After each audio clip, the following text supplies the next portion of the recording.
5 days later. So, now that I know I'm not just a useless rock, I've been managing to keep busy. First things first, I did a bit of remodeling. And when I say a bit, I mean I did a lot of remodeling. The once dusty and abandoned looking cave has now become a dome-shaped room that's 30 feet wide and 8 feet tall, with holes poked through the roof of the dome. Once my bubble surpassed the original dome, I carved out to let some more light in.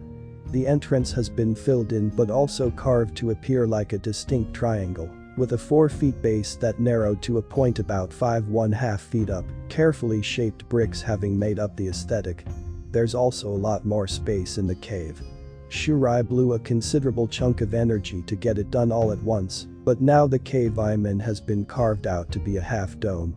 The walls smoothed down and the floors cleaned up of rock and pebbles, only to be replaced with a finely crushed powder from said rocks. Easy on the paws and scaly bodies.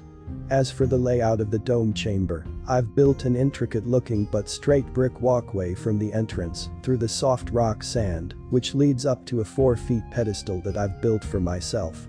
Now I'm no longer just a pebble on a floor, but a good-looking gem up on display. I'm reminded only vaguely of Indiana Jones and that one temple with a giant rolling boulder after it's all set up, at the very least without the dangerous path filled with traps.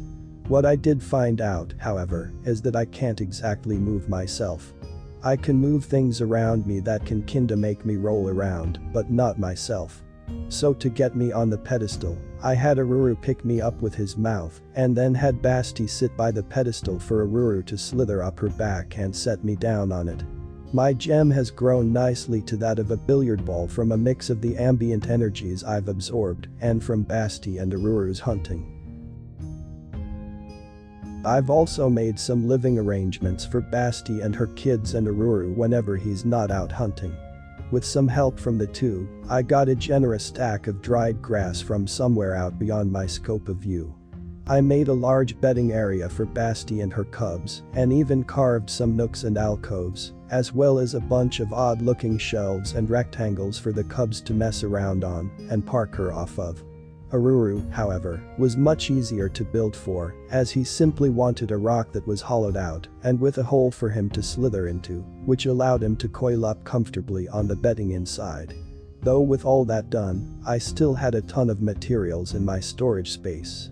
A giant snakeskin, the bones, horns, and skins of a few white-furred deers, the feathers and bones of what kinda looked like an especially colorful turkey, a ton of dirt and rocks. Hell, I think I even have a bunch of iron ore and even copper ores, if I'm looking at them correctly.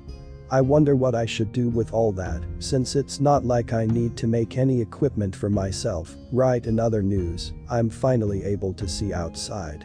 And it's still all blurry, but I can make out some details. First off, I know I'm on a mountain for sure and fairly high up, not close to the peak, but nowhere near the bottom at all. Beyond that, I can see a fairly large sea of green, so I'm most likely in a mountain that borders a forest at that.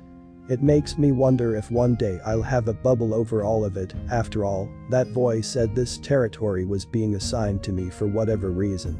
Regardless, I'm now just passing my time drawing on the walls, or rather I'm carving murals of Basti and her cubs as well as Aruru. They're not quite complete yet, so I'm hesitant to even describe them so far.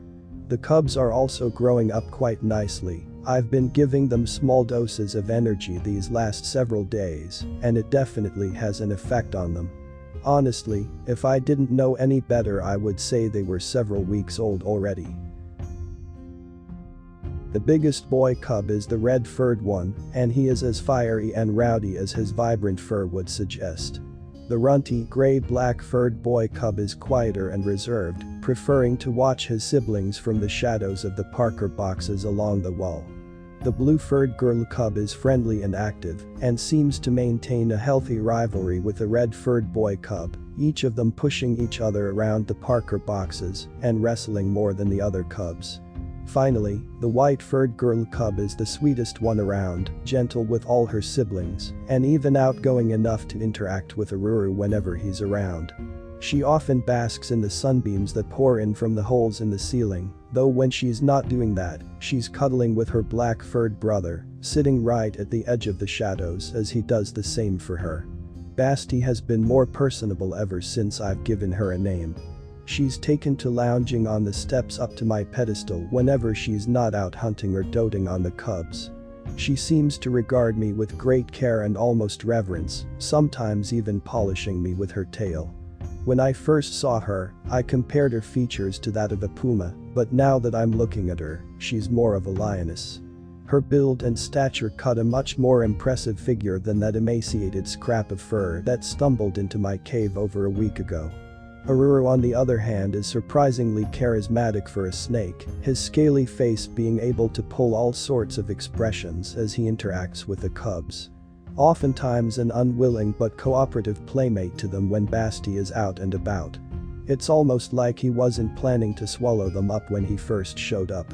Aruru also rests on the steps to my pedestal when Basti isn't around, sitting in a loose coil while keeping his vigil. Sometimes he holds the end of his tail in his mouth whenever he's deep in thought. I wonder if it's a nervous tic of his, since it's not like he does it all the time. Today I've been tending to my murals when I get a feeling from Basti while she was out on the hunt. It seems she wants me to see something that's happening out there. I'm not sure how to respond to that. Does she want me to get Aruru to bring my gem out to her or something?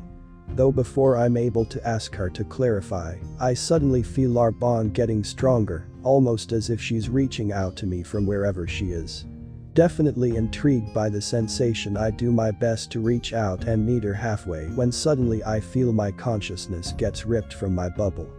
I can see. The best way I can describe it is that my bubble has moved over to Basti. I can see as if her eyes were my eyes, which definitely feels more limited than what I've gotten used to. But with some more effort, I can expand my awareness beyond her.